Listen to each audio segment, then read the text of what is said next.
Hello विद्यार्थियों। पिछले video में हमने जो राज्य के मुख्यमंत्री हैं, जो कि सरकार के वास्तविक प्रमुख होते हैं, उनके ऊपर चर्चा की थी। आज हम इस वीडियो में राज्य जो मंत्रिपरिषद है उसके ऊपर चर्चा करेंगे कि भारतीय जो संविधान है उसमें यह व्यवस्था कर रखी है कि जो संसदीय व्यवस्था है वो लगभग केंद्र और राज्य दोनों ही स्तरों पे समान रूप से एक जैसी है, और जिसमें जो राजनीतिक और प्रशासनिक व्यवस्था का जो वास्तविक कार्यकारी प्रमुख होता है अर्थात जो मंत्रिपरिषद, और उसका जो अध्यक्ष होता है प्रधानमंत्री या राज्य के स्तर पे मुख्यमंत्री, वो होते हैं। तो राज्य में भी जो मंत्रिपरिषद का वही कार्य है जैसा कि केंद्र में मंत्रिपरिषद का होता है। तो संविधान में संसदीय व्यवस्था की सरकार के सिद्धांतों के कहीं इतने ज़्यादा विस्तार से नहीं बताया गया है, लेकिन दो अनुच्छेदों 163 और 164 है उसमें मंत्रिपरिषद के ऊपर जो सामान्य उपबंध है उनकी चर्चा की गई है कि 163 में जो राज्य मंत्रिपरिषद की जो स्थिति है उसके बारे में बताया गया है, और जो 164 है उसमें जो मंत्रिपरिषद है उनके जो भी वेतन भत्ते शपथ योग्यता कार्यकाल नियुक्ति आदि के बारे में बताया गया है।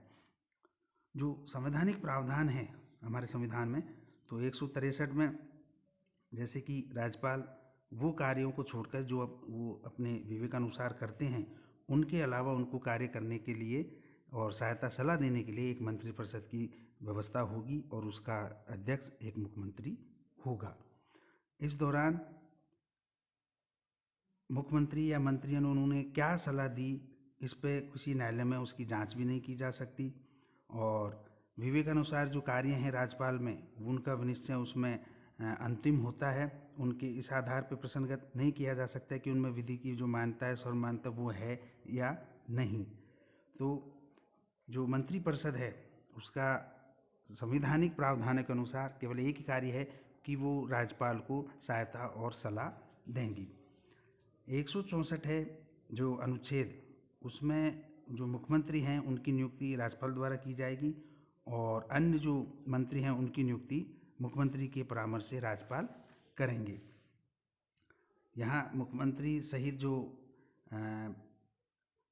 मंत्रियों की जो संख्या है वो 91वें संविधान संशोधन विधेयक 2003 द्वारा ये कर दिया गया है कि जो विधानसभा की कुल सदस्य संख्या है उसके 15% से वो अधिक नहीं होंगी, और इन मंत्रियों में से यदि कोई दल बदल कानून के तहत कोई दोषी पाया जाता है तो उसकी सदस्यता उसी समय निरस्त कर दी जाएगी, और एक तरीके से जो मंत्री हैं वो राज्यपाल के प्रसाद पर्यंत अपने पद पर बने रहते हैं। जो मंत्रिपरिषद है वैसी संविधान में ये सारी व्यवस्था कर रखी हैं। इनके अलावा वो सामूहिक रूप से राज्य विधानसभा के प्रति उत्तरदायी रहेंगे, और कोई मंत्री यदि विधानमंडल का सदस्य नहीं है तो उसे 6 माह के भीतर भीतर अनिवार्य रूप से किसी भी एक सदन का सदस्य होना पड़ेगा। यहाँ जो मंत्रियों की नियुक्ति है वो राज्यपाल द्वारा होगी, और उसमें मुख्यमंत्री की जो परामर्श है वो अनिवार्य होगा। यहाँ कुछ राज्य हैं जैसे छत्तीसगढ़, झारखंड, मध्य प्रदेश, उड़ीसा, वहाँ क्योंकि जनजातीय जनसंख्या अधिक है तो एक आदिवासी मंत्री भी अनिवार्य रूप से होना चाहिए, और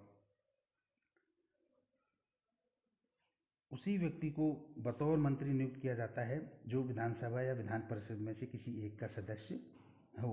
यदि कोई नहीं है तो उसे 6 माह के भीतर भीतर उस पे पद पे सदस्य की जो योग्यता है वो धारण करनी पड़ेगी, नहीं अन्यथा उसका जो मंत्रिपरिषद से या विधानसभा के जो सदस्यता है उससे उसको निवर्जित कर दिया जाएगा। अब मंत्रियों के जो उत्तरदायित्व हैं, पहला तो सामूहिक उत्तरदायित्व की संसदीय व्यवस्था में आप सभी को पता है सबसे बड़ी विशेषता है उनका जो सामूहिक उत्तरदायित्व है वो उसी सरकार का क्या है एक सैद्धांतिक आधार है, जिसे अनुच्छेद 164 राज्य के संदर्भ में स्पष्ट करता है कि राज्य विधानसभा के प्रति जो मंत्रिपरिषद है उनका सामूहिक उत्तरदायित्व होगा, और वे अपने सभी क्रियाकलापों और कर्तव्यों के लिए विधानसभा के प्रति और उनका संयुक्त उत्तरदायित्व होगा। वो एक टीम की तरह कार्य करेंगे। यदि विधानसभा में मंत्रिपरिषद के खिलाफ कोई अविश्वास प्रस्ताव पास कर दे तो सभी मंत्रियों सहित विधान परिषद से भी आए जो भी मंत्री हैं उनको त्यागपत्र देना पड़ता है। तो जो मंत्रिपरिषद है वो राज्यपाल को विधानसभा विघटित करने के लिए और नए चुनाव करने की घोषणा की सलाह भी दे सकता है, और राज्यपाल उस मंत्रिपरिषद के पक्ष में फिर कुछ भी नहीं कर सकता है जिसने कि विश्वास सदन में खो दिया है। तो जो सामूहिक उत्तरदायित्व का जो सिद्धांत है वो उससे यही अभिप्राय होता है कि कैबिनेट के फैसले सभी मंत्री के प्रतिबद्ध हैं, चाहे वो कैबिनेट बैठक से अलग से हो या उसमें किसी एक ने निर्णय लिया हो या सामूहिक रूप से निर्णय लिया हो। तो दूसरा, व्यक्तिगत उत्तरदायित्व, जो कि 164 में ये सिद्धांत को दर्शाता है कि जो मंत्री है वो राज्यपाल के प्रसाद पर्यंत अपना पद धारण करते हैं।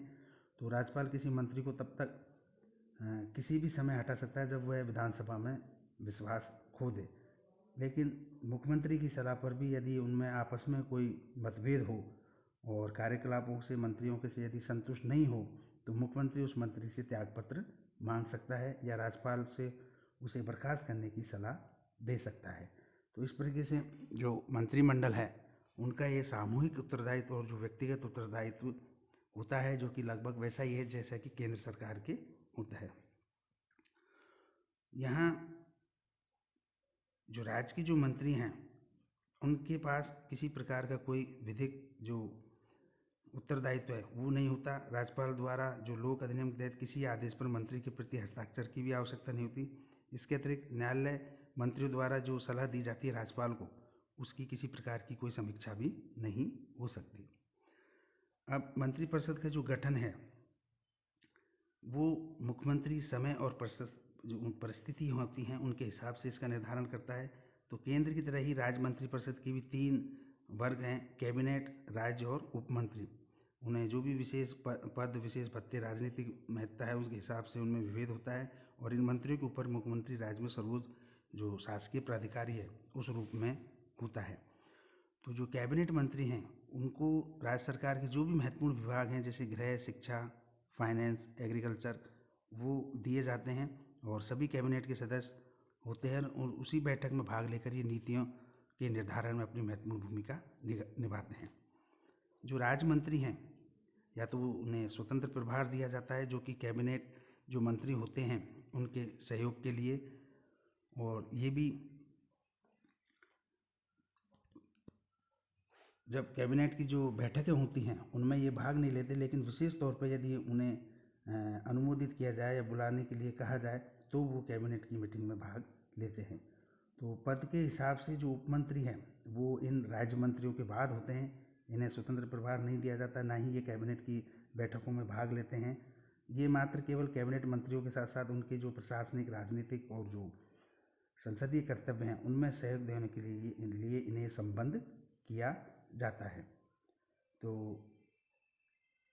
इनके अलावा कई बार परिस्थितिवश मुख्यमंत्री का जो पद है, उप मुख्यमंत्री का जो पद है उसको भी इन मंत्रिपरिषद में शामिल किया जाता है, जो कि स्थानीय और जो राजनीतिक कारण से इसकी नियुक्ति की जाती है, लेकिन वो केवल नाम का पद है, उसको कोई ऐसी विशेष जिम्मेदारी नहीं दी जाती। साथ में यदि किसी विभाग का कोई उसे जिम्मेदारी दी जाए तो वो उस विभाग के मंत्री के रूप में वो कार्य करता है। तो ये जो कैबिनेट है या राज्य की जो मंत्रिपरिषद है, जो मंत्रिमंडल है जिसे, वो राज्य की राजनीतिक प्रशासनिक व्यवस्था में सर्वोच्च नीति निर्धारक कार्यकारिणी होती है। राज्य सरकार का मुख्य नीति निर्धारक अंग है। राज्य सरकार की जो मुख्य कार्य अधिकारी है उसकी तरह ये होता है, और प्रशासनिक व्यवस्था में ये मुख्य समन्वयक होती है। और जो राज्यपाल है उनकी सर्वोच्च सलाहकारी एक तरह की बॉडी ये होती हैं। मुख्य आपात जो प्रबंधक हैं उन आपात स्थितियों को संभालने के लिए भी इनकी महत्वपूर्ण भूमिका होती हैं, और सभी जो वैधानिक और वित्तीय जो मामले हैं उनको ये देखते हैं। और जो उच्च नियुक्ति जब होती हैं तो इनमें इनकी जो सलाह है उनका विशेष ध्यान रखा जाता है। तो इस दृष्टि से जो राज्य की जो मंत्रिपरिषद है उनकी वही शक्तियाँ, कार्य, दायित्व होते हैं जैसे कि केंद्र सरकार की मंत्रिपरिषद की होती हैं। आपस में समन्वय का और सामूहिक उत्तरदायित्व का, व्यक्तिगत उत्तरदायित्व का, इन सब बातों का ध्यान उनके माध्यम से रखा जाता है। और मुख्यमंत्री जो कि राज्यपाल और इस मंत्रिपरिषद की बीच की मुख्य कड़ी होती है, उनके सहयोग और समन्वय के आधार पे ये पूरा समूचा वैधानिक और जो प्रशासनिक तंत्र है वो राज्य के अंतर्गत अपने कार्य करते हैं। तो ये राज्य की मंत्रिपरिषद जिसके बारे में हमने अभी आज चर्चा की। धन्यवाद।